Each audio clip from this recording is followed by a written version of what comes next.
بے شک ہم نے انسان کو بہترین صورت میں پیدا فرمایا ہے، بہترین صورت میں۔ اللہ کی مخلوقات میں سب سے حسین شاہکار قدرت کا اگر کوئی ہے تو حضرت انسان ہے، سب سے بہترین۔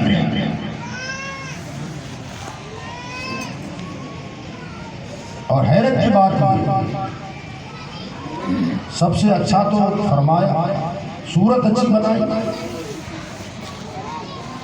دوسری جگہ اللہ فرماتا ہے لقد کرمنا بنی آدم، ہم نے اولاد آدم کے سر پہ تاج کرامت رکھا ہے۔ کیا مطلب؟ اپنی مخلوقات میں سب سے افضل اگر کوئی مخلوق ہے تو وہ انسان ہے۔ گویا انسان کو اللہ نے اشرف المخلوقات بنایا ہے۔ تمام مخلوقات میں ایک تو ہمارے صورت کی تعریف فرمائی اللہ نے، ہمارے بولیے کائے کی تعریف فرمائی؟ صورت کی۔ شہر مت سمجھنا کیونکہ ہم یہی رہتے ہیں۔ ہمارے شکل کی تعریف فرمائی، ہماری شکل کی تعریف فرمائی کہ ہم نے بہترین صورت میں انسان کو پیدا کیا ہے، شکل سب سے اچھی عطا فرمائی۔ اور لقد کرمنا بنی آدم، اپنی مخلوقات میں سب سے مکرم ہم نے انسان کو بنایا ہے، افضل اشرف المخلوقات ہم اور آپ ہیں۔ مگر سوال یہاں یہ پیدا ہوتا ہے، قابل غور بات ہے، ذرا سمجھ کے بیٹھے آپ۔ اللہ کی مخلوقات میں سب سے افضل مخلوق اللہ فرماتا ہے انسان۔ دوسرے پہلو سے اگر ہم دیکھیں تو اللہ کی مخلوقات میں سب سے کمزور اگر کوئی مخلوق ہے نا وہ انسان ہے، بہت نازک ہے۔ دوسری مخلوقات طاقت میں ہم سے زیادہ، قوت برداشت میں ہم سے زیادہ، ہر اعتبار سے ہم سے آگے نظر آتی ہے۔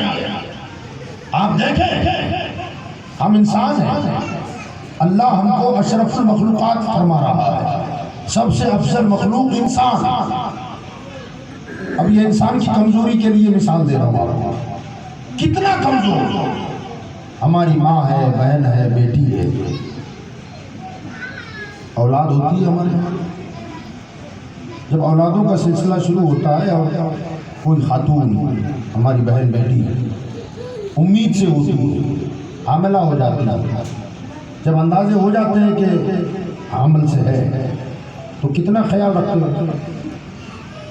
ہر مہینے ڈاکٹر کے پاس، اس کے کھانے پینے کا خیال، سونے جاگنے کا خیال، زینے پہ چڑھنے اترنے کا خیال، زیادہ ٹھوس اور وزنی کام کرنے پر پابندیاں، بھئی زیادہ کام نہ کرو، چھوٹا چھوٹا ہلکا ہلکا کام کرو۔ کہا کیوں؟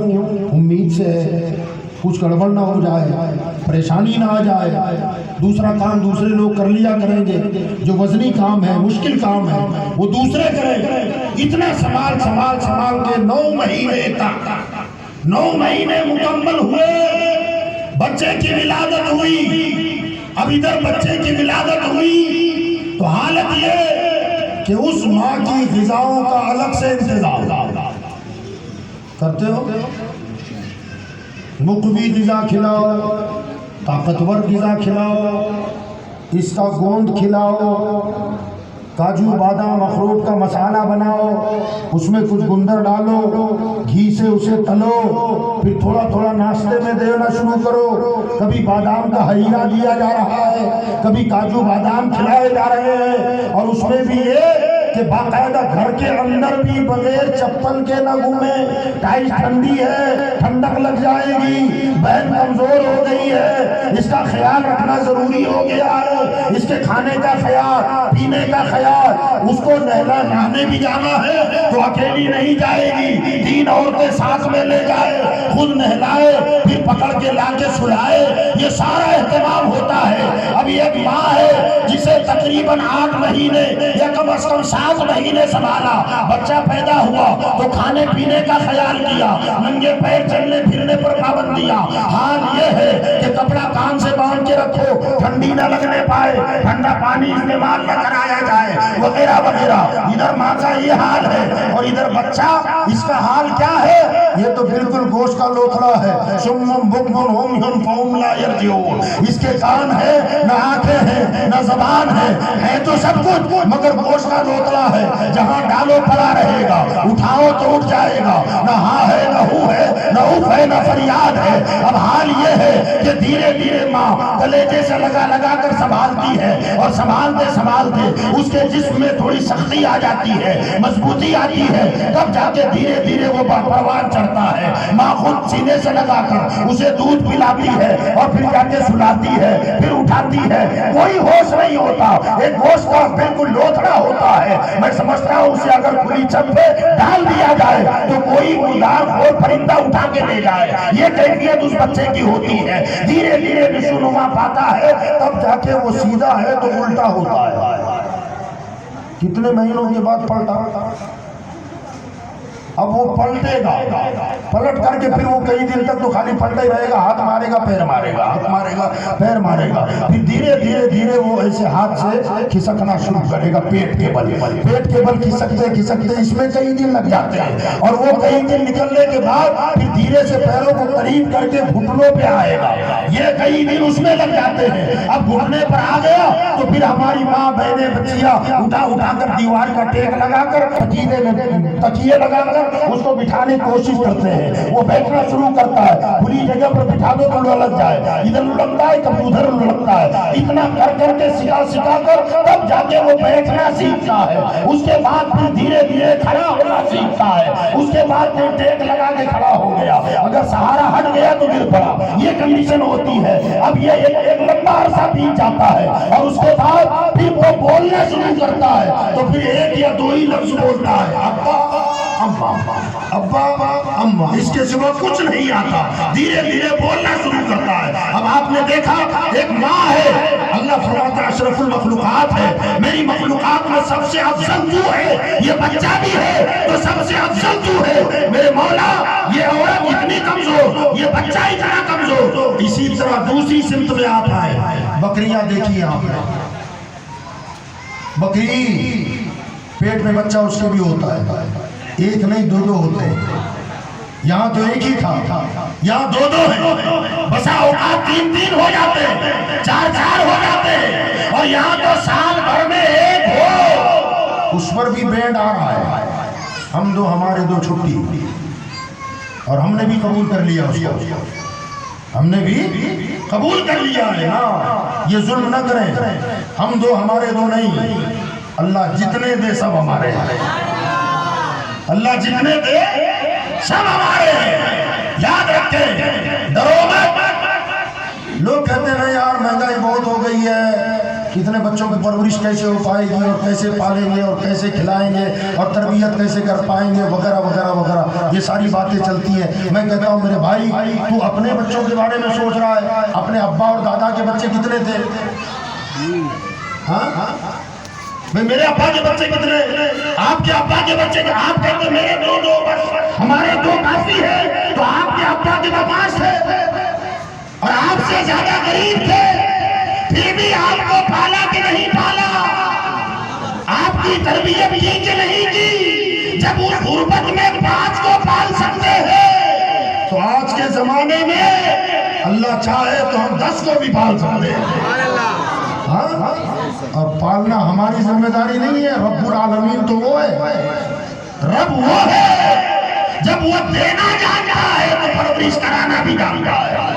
ڈرتے کائے کے لیے ہو یار، یاد رکھیے گا، گھبراؤ اٹھتے ہیں لوگ، نعرہ دے دیا لوگوں نے، ہم نے ایکسپٹ کر لیا، قبول کر لیا، نعرہ برابر بات ہے، ہم 2 ہمارے 2 یہی صحیح ہے نا میرے بھائی، اللہ جتنے دے وہ سب ہمارے ہیں۔ اور کوئی آتا ہے نا، جب آتا ہے تو آپ کے حصے کی روزی نہیں کھاتا، وہ اپنا حصہ لے کے آتا ہے، اپنا حصہ لے کے آتا ہے۔ قرآن میں اللہ فرماتا ہے وَمَا مِن دَابَّةٍ فِي الْأَرْضِ إِلَّا عَلَى اللَّهِ رِزْقُهَا، کہہ دیں یا رسول اللہ، زمینوں کے سوراخوں میں کیڑے مکوڑوں کو بھی روزی ہم ہی دیتے ہیں۔ اب وہ مولا جو کیڑے مکوڑوں کو زمین کے سوراخوں میں روزی دے، وہ ذاکر رضا کی اولاد کو بھوکی رکھے گا؟ ہاں بولو نہیں نا۔ تو ہماری ماں بہنیں کو یہاں سال بھر میں ایک بچہ، 2 سال ہوئے تو 2 بچے، اور بعد میں پھر بدماشی ہم شروع کر دیتے، بس اپنی چاہیے اپنی چاہیے اپنی چاہیے۔ بہرحال ادھر 1 2 3 ہوئے۔ بکری جانتے ہیں کتنے مہینے میں بچے دیتی ہے؟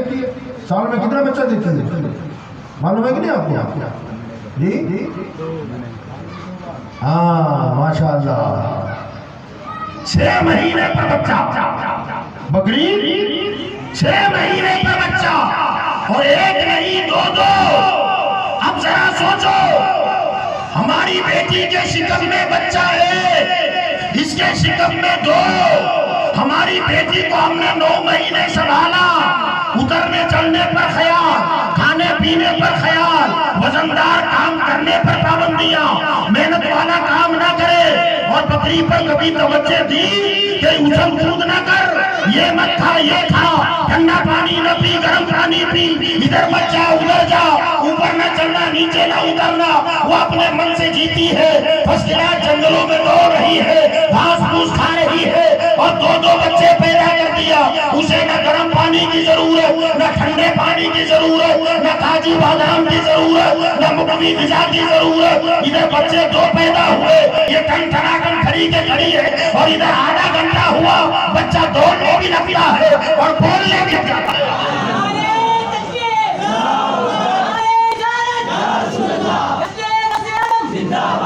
اب ذرا سوچو، ادھر بکری نے 3 بچے دیے، اور بچے پیدا ہوتے ہی بھی رہی ہے، چل کے دوڑ بھی رہی ہے، آدھے گھنٹے میں بچہ بھی کھڑا ہو گیا، دوڑنے بھی لگ گیا، بولنے بھی لگ گیا، ادھر سالوں گزر گئے، ابھی ان کو پپا اور کلمہ پڑھتا نہیں آیا۔ اب ذرا سوچو، طاقتور بکری ہے کہ انسان؟ جواب پوچھ رہا ہوں، یہ 3 لوگوں کو معلوم کون ہوا طاقتور دونوں میں؟ بولیے بکری کیا ہوئی؟ تو ہم نے سوال کیا باری تعالیٰ، ہم کو کہتا ہے لقد کرمنا بنی آدم، ہم تو بکری کو ہم سے بہتر دیکھ رہے ہیں، اور تو کہتا ہے کہ میں انسان سب سے بہتر ہے، مولا آخر وجہ کیا؟ تو سنیں اللہ کی مخلوقات تو بہت ہے،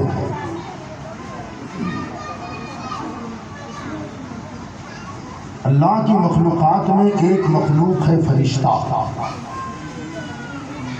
ایک مخلوق انسان،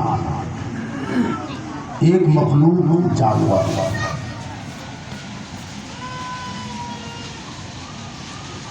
اللہ نے انسان کو اشرف المخلوقات کیوں بنایا اور کیوں فرمایا کہ سب سے افضل مخلوق انسان ہے، اس کو سمجھنا ہے۔ تو فرشتے جو ہیں نا، فرشتے، ان کو اللہ نے عقل عطا فرمایا، فرشتوں کو عقل ہے، نفس نہیں، عقل ہے نفس نہیں ہے۔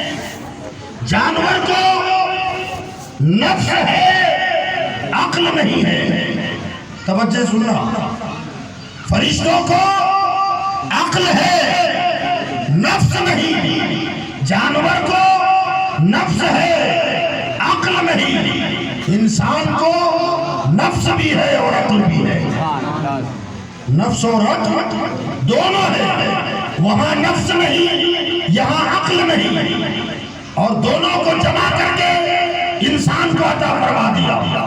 نفس، نفسانی خواہشات، یہ کر لوں وہ کر لوں وہ کھا لوں یہ پی لوں، ایسا کر لوں ویسا کر لوں، جو آتا ہے من میں، اور آدمی کرتا چلا جائے گا۔ جانور کے پاس عقل نہیں ہے، نفس ہے۔ جب نفس ہے تو آپ اس کی حرکتوں کو دیکھیں، اس کی حرکتوں کو آپ دیکھیں، ایک ہی ماں کے پیٹ سے نر مادہ پیدا ہو رہا ہے، دونوں جوان ہو جائیں، کوئی پرواہ ہے ان کو؟